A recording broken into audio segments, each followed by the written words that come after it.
The message arrived at Earth's Central Command on a cold Tuesday morning. It was marked with the highest priority seal from the Galactic Council, requesting Earth's presence at Helix Prime Station for immediate peace negotiations.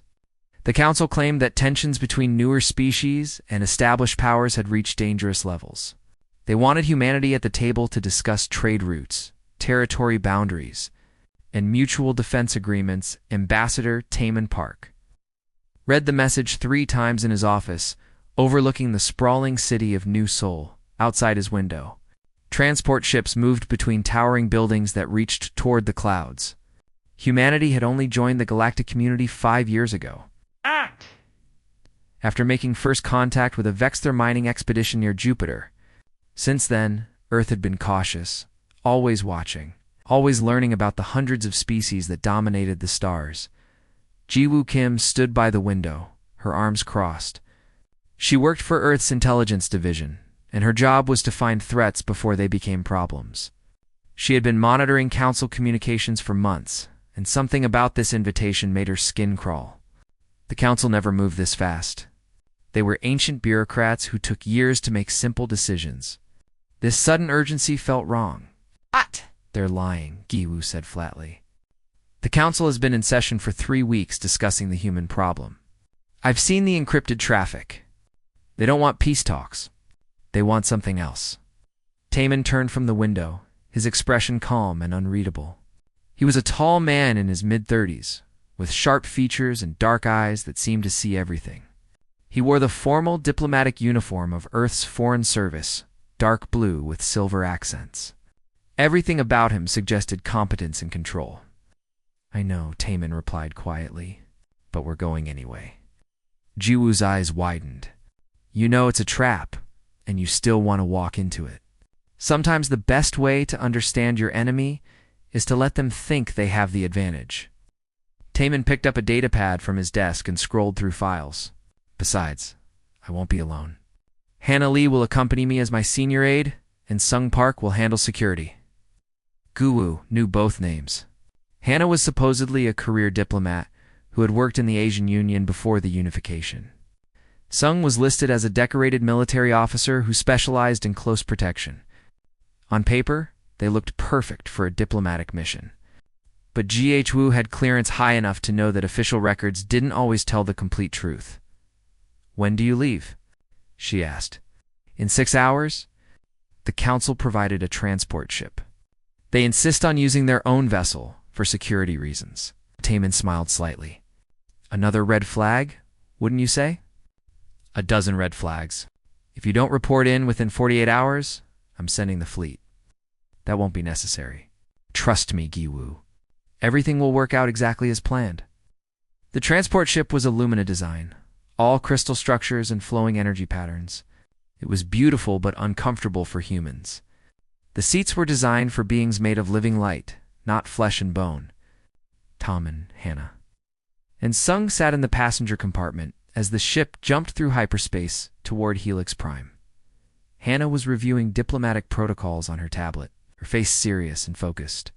She was a small woman with short dark hair and quick, intelligent eyes. She looked every bit the professional aide, someone who would fade into the background during important meetings. But occasionally, when she thought no one was watching, her gaze would sweep the compartment with a tactical precision that had nothing to do with diplomacy. Sung sat across from them, apparently relaxed, but actually measuring every detail of the ship's layout. He was built like a soldier, broad-shouldered and powerful, with scars on his hands that suggested years of combat training. His official file said he had served in the Pacific Defense Force before joining the Diplomatic Security Service. That much was actually true. The council chambers will be heavily guarded, Hannah said, without looking up from her tablet. At least 40 combat units from various species. The Vexter favor energy weapons. The Krasic use biotoxins. The Lumina rely on gravity manipulation, noted Taman replied. He was staring out the viewport at the swirling colors of hyperspace. What about the station itself? Helix Prime is a neutral diplomatic station built by the Council 2,000 years ago. It has defensive shields, point defense systems, and enough firepower to destroy a small fleet. The Council keeps it well protected. If someone wanted to trap a delegation there, it would be the perfect place. Soong finally spoke, his voice deep and measured. Escape routes. Limited.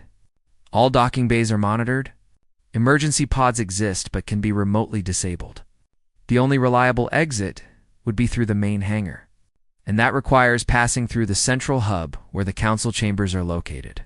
So, if things go wrong, we fight our way out through the most heavily defended section of the station, Sung said.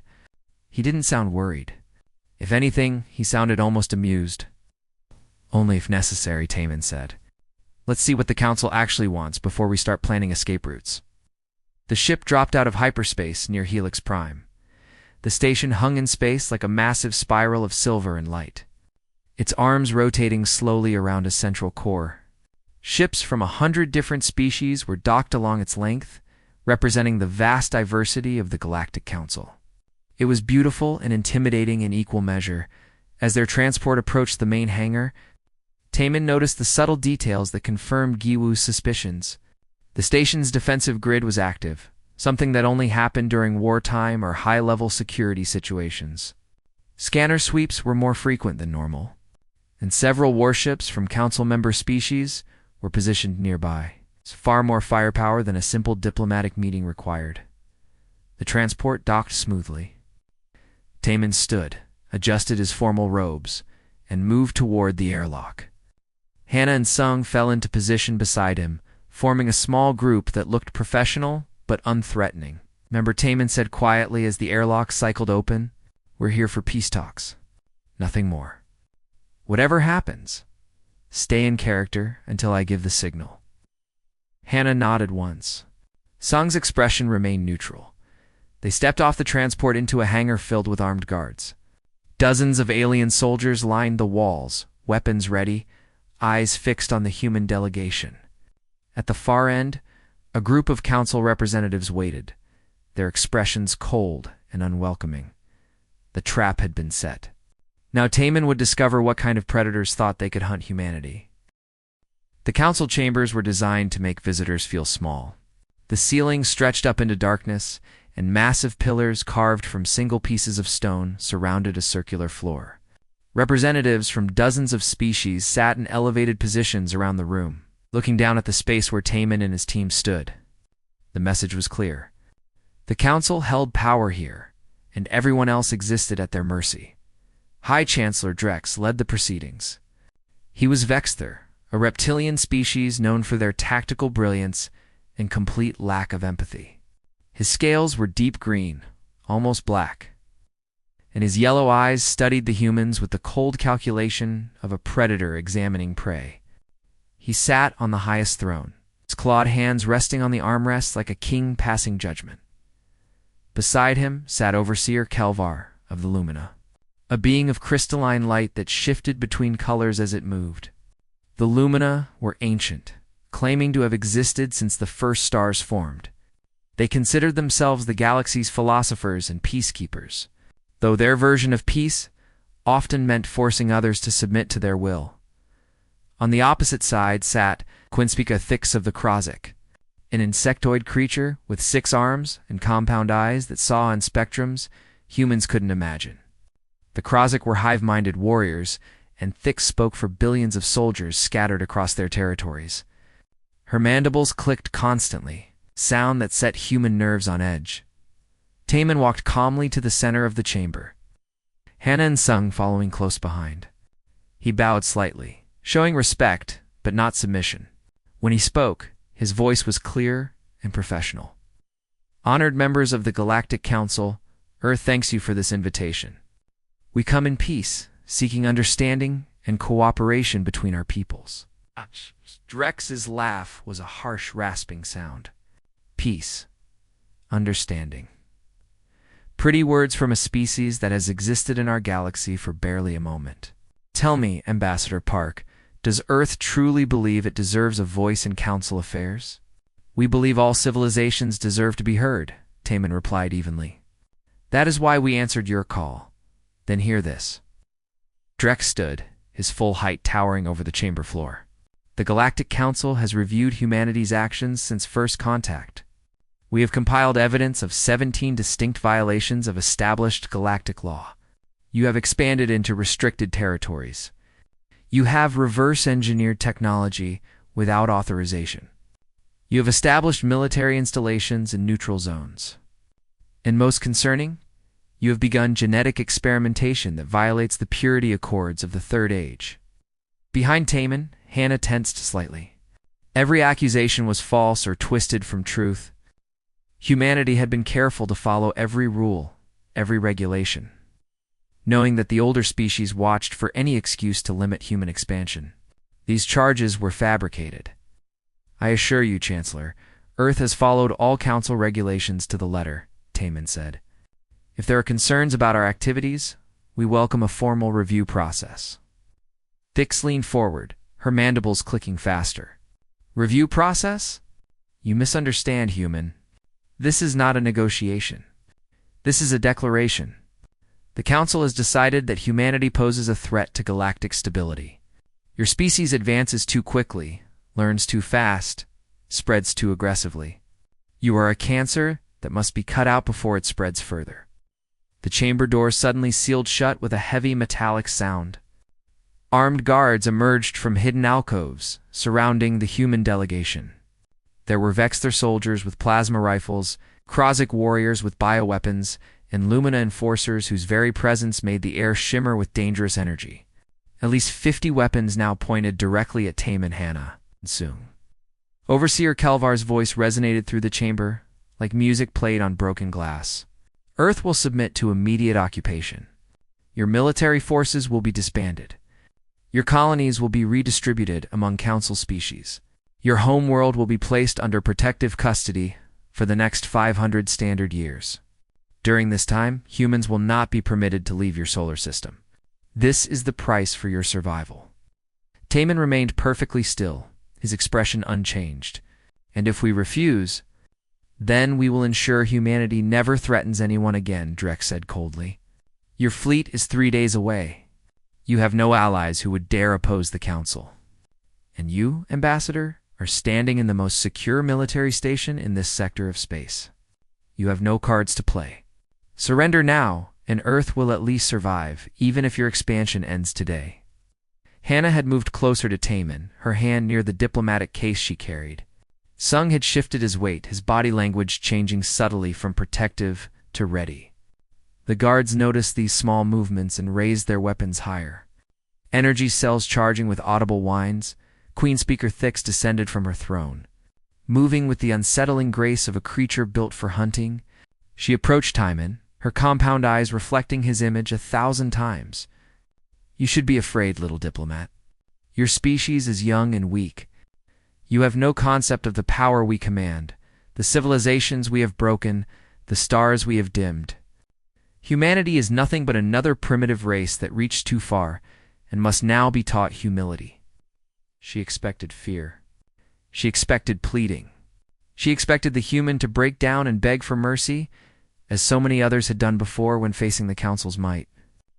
Instead, Taman tilted his head slightly, studying her with an expression that was almost curious. Then he smiled. It was not a friendly smile. It was the smile of someone who has just heard a joke they've been waiting for, a punchline they saw coming from miles away. The temperature in the chamber seemed to drop several degrees. Taught humility, Taman repeated softly, his voice carrying a weight it hadn't held before. By creatures who think ambushing a diplomatic delegation makes them powerful. By species so afraid of competition that they resort to kidnapping and threats. By a council that has to fabricate charges because they cannot find real ones. Drex's eyes narrowed. You dare to insult us? Guards restrained them. The soldiers moved forward quickly, weapons trained on the 3 humans. 2 Vexler grabbed Hannah's arms, forcing them behind her back. 3 Kroziks surrounded Sung, their bioweapons inches from his face. But when they tried to restrain Taman, he didn't resist. He simply stood there, still smiling that cold, terrible smile. Here's what you failed to understand, Taman said, his voice carrying to every corner of the massive chamber. Earth knew about your plans 3 weeks ago. We intercepted your communications. We decoded your strategies. We knew this was never about peace talks. Thix's mandibles stopped clicking. Drex's expression shifted from confidence to something like uncertainty. Kelvar's light dimmed slightly. And knowing that, Taman continued, his eyes no longer looking even remotely human. What kind of species do you think would send their diplomat anyway? What kind of civilization walks knowingly into an ambush? He took a step forward. The guards raised their weapons higher, fingers tightening on triggers. But something in Taman's presence made them hesitate. Something ancient and primal whispered warnings in the back of their minds. Instincts that had kept their species alive for millennia, suddenly screaming danger. Did you really think, Taman said? His voice dropping to barely above a whisper, but somehow filling the entire chamber. That Earth would send an ordinary diplomat to negotiate with predators. The lights in the chamber flickered. Energy readings began spiking across the Council's sensors. And Taman Park, ambassador of Earth, began to change. The diplomatic uniform began to tear as Taman's body shifted. Not growing larger, but denser, harder, wrong in ways that made the alien guards step back involuntarily. His skin took on a faint metallic sheen, like oil on water. His eyes changed from warm brown to something that reflected light like a cat's eyes in darkness. Energy crackled along his arms. Blue-white lightning that danced between his fingers. The polite professional diplomat was gone. What stood in his place was something else entirely. Drex found his voice first, though it came out higher than intended. What are you? I am what humanity creates when it needs to eliminate threats, Taman replied. His voice had changed too, gaining harmonics that suggested multiple speakers talking in perfect unison. I am Reaper. First of the Phantom Corps. And you made a very serious mistake inviting me here. The name Phantom Corps meant nothing to the council members. It shouldn't have. The program was humanity's deepest secret, buried so far in classified files that most of Earth's own government didn't know it existed. But now, as guards aimed weapons at something that no longer looked entirely human, the truth began spilling out. 20 years ago, before humanity ever made official first contact, a research vessel found something drifting in the outer reaches of the solar system. It was a derelict warship from a species that had died out thousands of years before any current civilization rose to power. The ship had been damaged in some ancient battle and left to drift through space. Its crew long dead, but its technology still intact. Earth scientists spent 5 years studying that ship. They learned things the Galactic Council had never shared with newer species. Advanced genetics. Nanotechnology that could rebuild living tissue at the molecular level. Neural interfaces that connected organic minds directly to quantum computers. And most importantly, they learned that the galaxy was not a safe place. The Council presented itself as benevolent and orderly, but the ship's logs told a different story. They spoke of purges, of species that grew too powerful too quickly and were eliminated, of a galaxy ruled not by law, but by the whim of those strong enough to enforce their will. So humanity prepared quietly, secretly. They took volunteers from their military, special forces, and began changing them. The process was brutal. Half the subjects died. Another quarter went insane from the neural modifications. But those who survived became something new. They were faster than any organic being had a right to be. Stronger than their size suggested was possible. Their bones were reinforced with materials that could withstand impacts that would shatter steel. Their nervous systems were enhanced with quantum processing that let them react in microseconds. And most dangerous of all, they were trained to kill without hesitation when Earth's survival was at stake. They called it the Phantom Corps because that's what they were meant to be. Ghosts, shadows, things that existed only in rumor and nightmare. Earth's hidden answer to a galaxy full of predators, Te-Min, was the first. The prototype, the one who survived every modification, every enhancement, every brutal training session that broke lesser soldiers. He had been an intelligence officer before the program, someone who understood strategy and manipulation. After the program, he became death wearing a human face. Behind him, Hannah and Sung were changing too. Hannah's professional aide disguise fell away as her body moved through its own transformation. She had been a combat pilot before joining Phantom Corps, someone who thrived in chaos. Now her enhanced reflexes let her process battlefield information faster than most ship computers. Sung's scars glowed with internal light as his modifications activated. He had been a demolitions expert, someone who understood how to break things efficiently.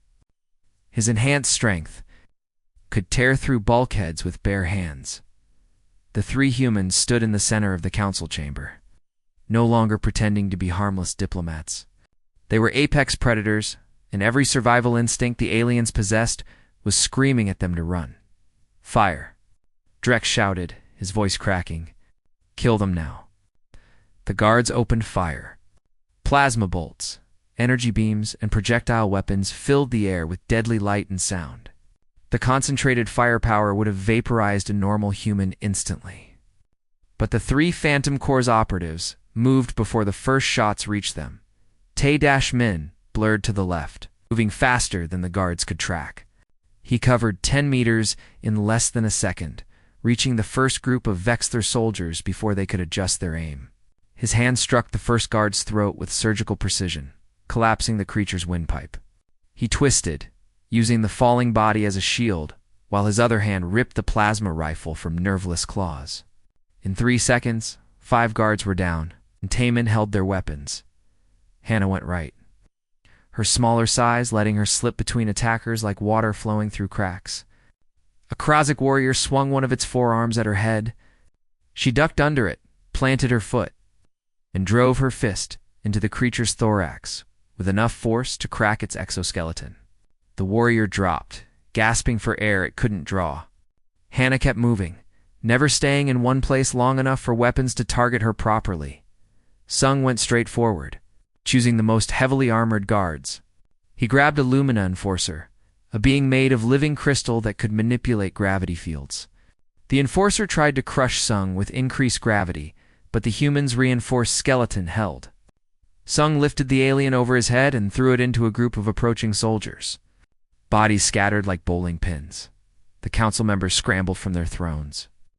Suddenly realizing that their perfect trap had become a killing field, Drex was screaming orders that no one could hear over the sounds of combat. Thix tried to retreat toward a hidden door behind her throne. Kelvar simply vanished, teleporting away in a flash of light. Tae-Min caught Thix before she reached the door. He moved with inhuman speed, appearing in front of her like a ghost materializing from shadows. She raised her bioweapon, but he batted it aside casually. His hand closed around her throat, lifting her off the ground despite her being twice his size. "Your species has a hive mind," Taemin said calmly, as if he wasn't in the middle of a battle. "That means you're all watching this through her eyes right now. Good. I want you all to see. App! What happens when you threaten humanity?" He threw her back toward her throne. She crashed into it hard enough to crack the stone. Taemin turned to face the remaining council members, his enhanced eyes scanning the chaos. Bodies of guards lay scattered across the chamber floor. Some were dead. Most were simply unconscious or too injured to fight. The entire ambush had been dismantled in less than 3 minutes. "Here's what happens next," Taemin announced, his voice carrying absolute authority. "We're leaving this station.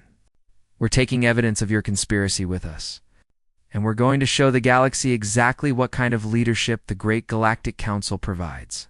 Drex had made it to a control panel and slammed his hand down on a large red button. Alarms began blaring throughout the station. "You'll never make it off this station alive. I've activated the self-destruct sequence. In 10 minutes, Helix Prime will explode, taking you and all evidence of this meeting with it." Daman smiled that terrible smile again. "You really think we came here without a plan?" As if on cue, the chamber's main display screens flickered to life. Showing the space around Helix Prime, dozens of human warships had appeared from nowhere, dropping stealth fields that had hidden them perfectly. They surrounded the station, weapons powered and ready. "Did you think Earth's fleet was 3 days away because we're slow?" Taemin asked. "We've had ships in position for a week, waiting, watching, ready to act the moment you showed your true colors." Admiral Biorahan's face appeared on the screens. She was a stern woman in her 50s, with gray streaking through her black hair and eyes that had seen too many battles. "Ambassador Park, We have control of the station systems. Disabling self-destruct now. The alarm stopped. The countdown froze at 8 minutes and 32 seconds. Drex's expression crumbled from defiance to horror. The remaining council guards threw down their weapons. They had signed up to threaten helpless diplomats, not fight enhanced super soldiers backed by a fleet. Survival instincts overrode loyalty, and one by one, they retreated to the chamber walls, hands raised in surrender. The battle was over before it truly began. Tay-Min walked through the carnage toward High Chancellor Drex. The Vexter leader tried to maintain some dignity, drawing himself up to full height and glaring down at the human, but his eyes betrayed his fear. He had lived for 3 centuries, commanded fleets, and crushed a dozen lesser civilizations. None of that prepared him for this moment. You cannot do this, Drex hissed. The Council will not stand for such aggression. Every species in the galaxy will unite against humanity for this attack. Attack. Tayman's laugh was cold and humorless. You invited us here? You fabricated charges against us. You tried to force Earth into submission through threats and intimidation. We simply defended ourselves. Every action we took was recorded. Every threat you made was documented. The galaxy will see exactly who the aggressor was today. Hannah had secured the chamber's data core, pulling information from the station's computers with practiced efficiency. Her neural interface let her process data streams directly, and what she found confirmed everything. Communications between council members discussing the human problem, plans to ambush Earth's delegation, contingencies for what to do with humanity's colonies once Earth was neutered, even discussions about using human genetic material for experimentation. It was all there, documented in excruciating detail. Got it, Hannah called out. Everything we need. The whole conspiracy is laid bare. Sung had taken position at the main entrance, watching for reinforcements that would never come. Admiral Biorahan's fleet had locked down the entire station. No ships could launch without human authorization. No communications could leave without being monitored. Helix Prime had become a prison for those who thought to make it a trap. Queen Speaker Thix crawled back to her feet, her movements pained and unsteady. Through her eyes, billions of Krasik watched their leader's humiliation. This changes nothing. The Council has existed for 10,000 years. We have weathered greater threats than one upstart species.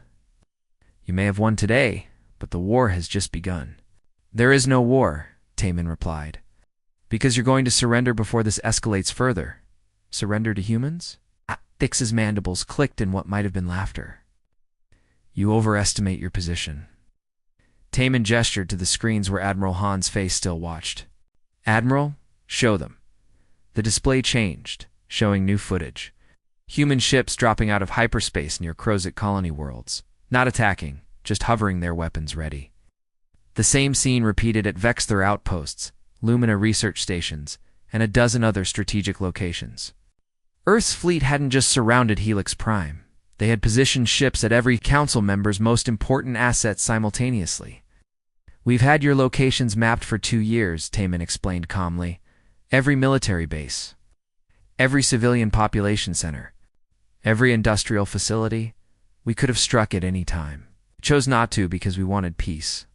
But if you force us to choose between peace and survival, we will always choose survival. Impossible. Our security is absolute. You couldn't have penetrated our networks without us knowing. Your security was designed to stop other council species, Hannah said from where she worked at the data terminal. Species who think like you do, who follow your rules, who respect your protocols. Humans don't think like you. We're adaptable, creative. We find new ways to solve old problems. While you were busy congratulating yourselves on 10,000 years of galactic dominance, we were learning everything about you. Tayman moved closer.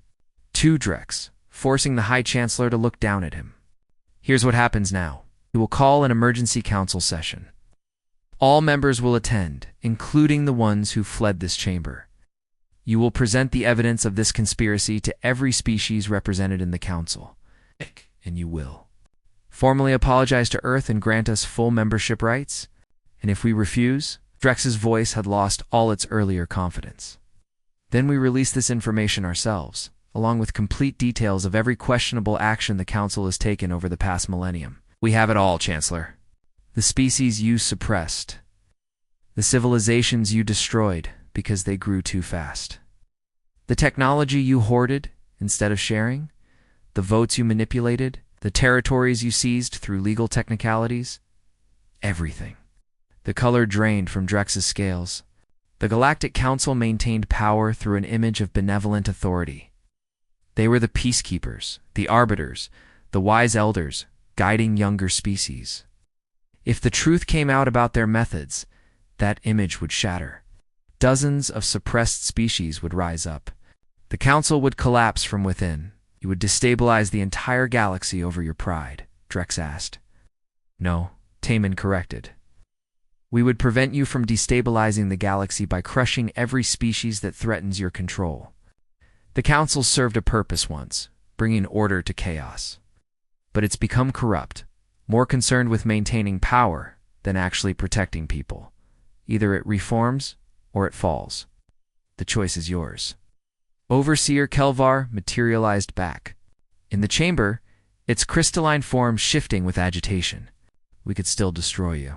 Even if it cost us everything, we could make humanity extinct before you spread beyond your current colonies. You could try, Sung said from the doorway, his voice calm but carrying an edge of anticipation.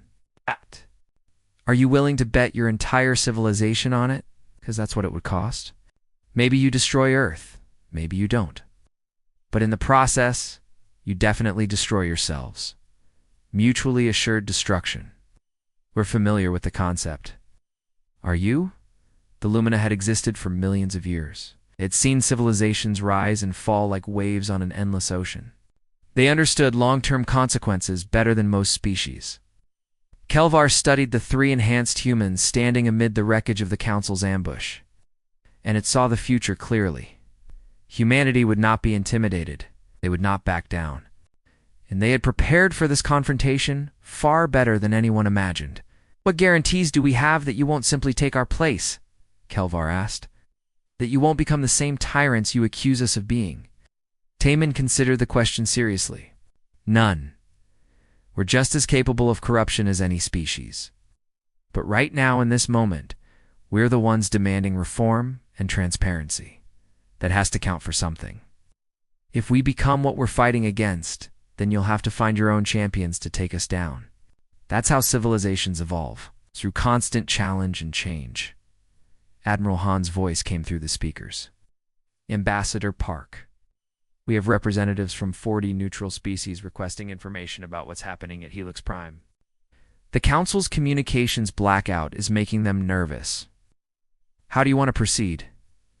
Taman looked at Drex. Well, Chancellor, do we tell them the truth, or do we craft a more diplomatic version? Either way, Earth is leaving here with full Council membership and a guarantee that this kind of ambush never happens again. Drex was beaten, and he knew it.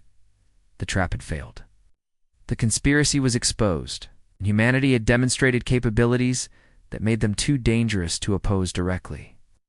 He could fight and guarantee his species' destruction, or he could adapt and survive. It wasn't really a choice at all. We will convene an emergency session, Drex said quietly. Earth will be granted full membership rights. The conspiracy will be investigated by neutral parties, and those responsible will face consequences, including yourself. Taman asked. Drex's silence was answer enough. Good, Taman said. He turned to Hannah and Sung. We're done here. Let's go home. As they walked toward the exit, stepping over unconscious guards and shattered diplomatic furniture, Queen Speaker Thix called out one last time. This isn't over, human. You may have won today, but there will be others who challenge you. The galaxy is vast and full of dangers you haven't even imagined yet. Taman paused at the doorway and looked back. The transformation was reversing now, his body returning to its normal human appearance. In moments, he would look like an ordinary diplomat again. But everyone in that chamber would remember what he truly was. Let them come, he said simply. We'll be ready. 3 weeks after the confrontation at Helix Prime, the Galactic Council convened its first reform session. The location was different. A neutral space station called Haven's Rest that belonged to no single species. The atmosphere was different too. Where before there had been arrogance and certainty, now there was caution and wariness.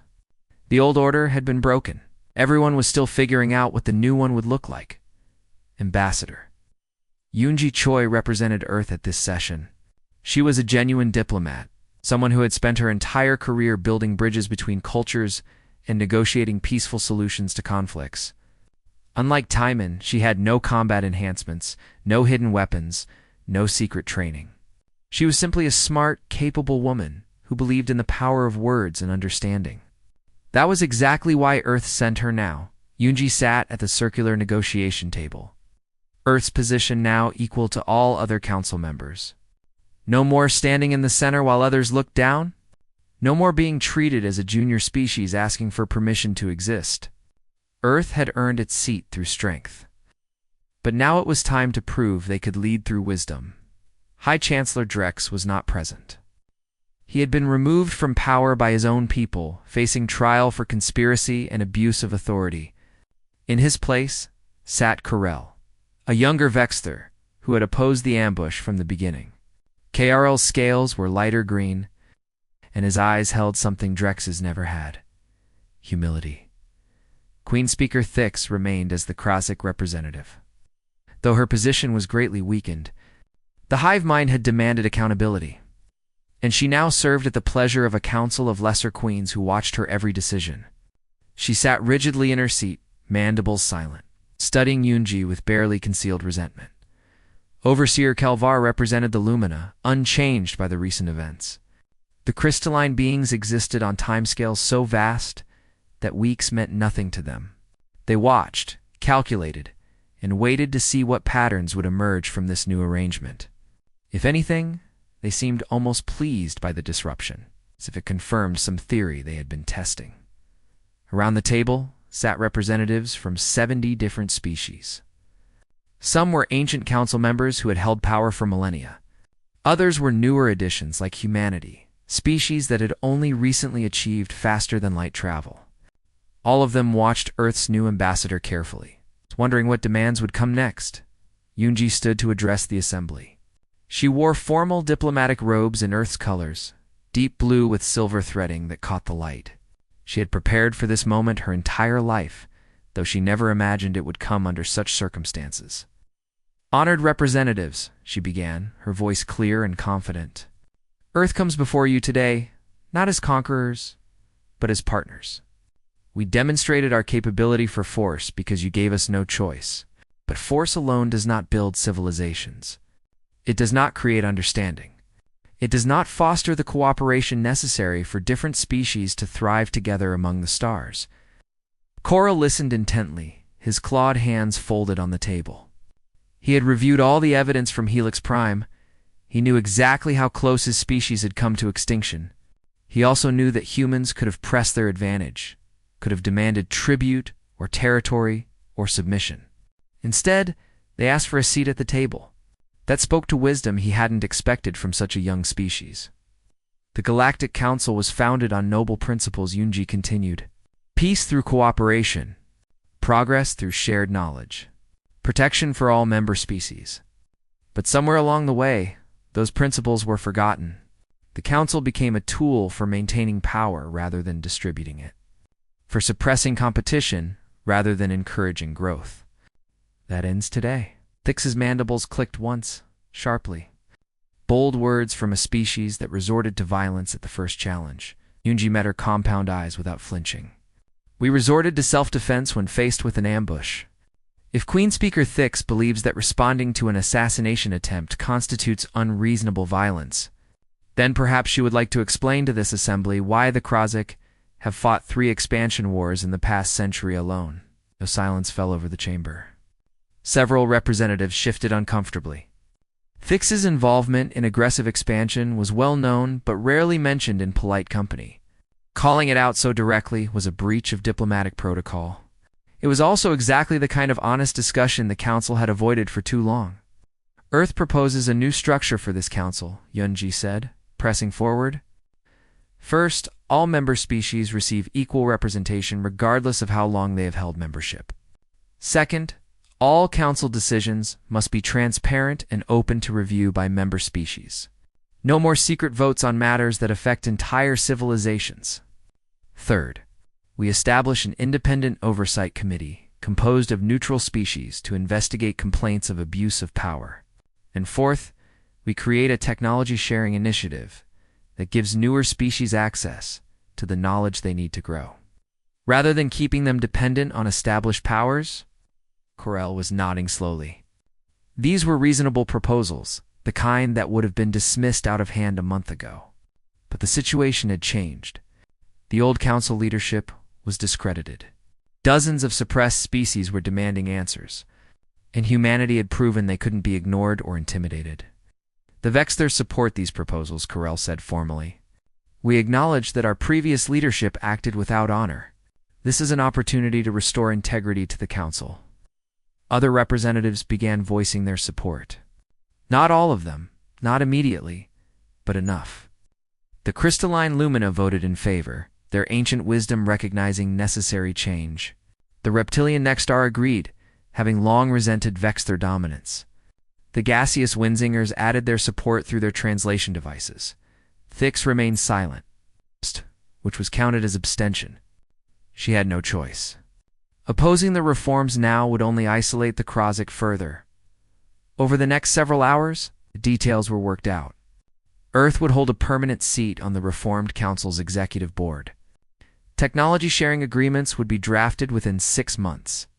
The Oversight Committee would be established immediately, with its first task being a complete review of the Helix, Prime Incident, and the conspiracy that led to it.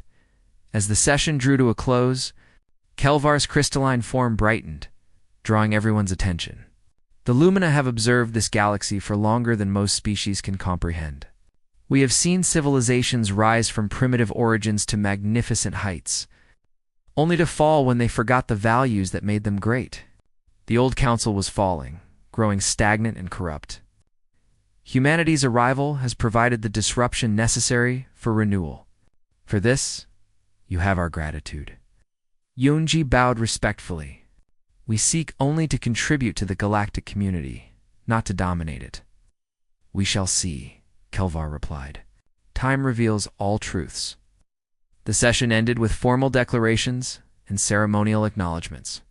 Earth was now a full member of the Galactic Council with all the rights and responsibilities that entailed. The other species would watch humanity carefully, looking for signs of the corruption humans had accused the old leadership of harboring. It would be a test that lasted generations. But for now, there was peace. Tense and uncertain, but peace nonetheless. Back on Earth. In a small garden behind a government building in New Seoul, Taemin Park tended to flowers. He wore simple civilian clothes, and anyone looking at him would see only an ordinary man enjoying a quiet afternoon. The enhancements were hidden again, locked away beneath normal human appearance. The weapon had been sheathed. Jiwoo found him there, walking down a stone path between rows of carefully maintained plants. She carried a datapad and wore the slightly worried expression that seemed permanently fixed on her face these days. The council session went well, she reported. Yunji secured everything we wanted and more. Earth has real power now. Good, Taemin replied, not looking up from the rose bush he was pruning. She's better suited for that work than I am. The intelligence reports are concerning, though.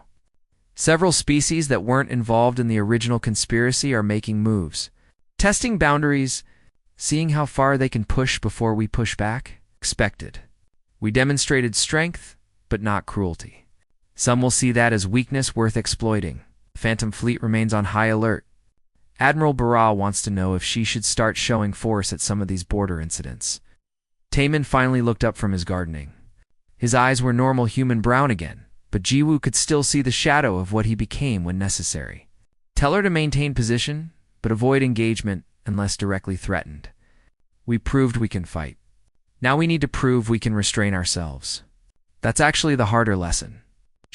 Wu nodded and made notes on her datapad. There's also a new potential threat developing in the Outer Rim, a species we haven't contacted yet. They're highly territorial and technologically advanced. Early reports suggest they might view any expansion into their region as an act of war.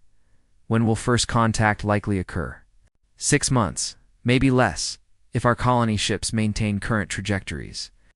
Taman returned his attention to the roses. Then we have 6 months to learn everything about them.